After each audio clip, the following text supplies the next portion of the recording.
পায়ে হেঁটে ঢুকলেন হাসপাতালে, ফিরলেন লাশ হয়ে।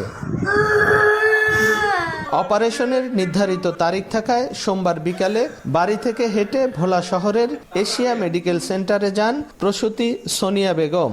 রাতে অস্ত্রোপচারের জন্য তার শরীরে স্লাইন ও ইনজেকশন পুশ করেন নার্স। কয়েক মিনিটের মধ্যেই মুখ দিয়ে রক্ত বের হয়ে সোনিয়া মারা যান বলে অভিযোগ স্বজনদের। ভর্তির পর কোনো ডাক্তার রোগীকে দেখেননি বলেও অভিযোগ পরিবারের। এ ঘটনায় দৃষ্টান্তমূলক শাস্তির দাবি স্বজনদের।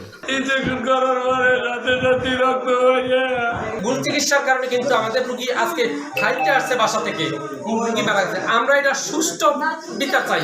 খবর পেয়ে রাতেই ওই হাসপাতালে আসেন সিভিল সার্জন ও সদর থানা পুলিশ।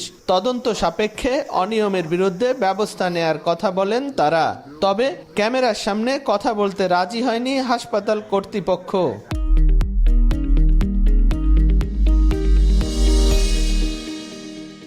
এখানে এই মুহূর্ত থেকে ডেলিভারি কার্যক্রম হবে না যতক্ষণ পর্যন্ত তদন্তের রিপোর্ট হয়ে একটা সিদ্ধান্ত কর্তৃপক্ষ না আছে। সোনিয়ার স্বামী কামাল ঢাকায় বেসরকারি প্রতিষ্ঠানে চাকরি করেন এবং এই দম্পতির একটি ছেলে সন্তান রয়েছে।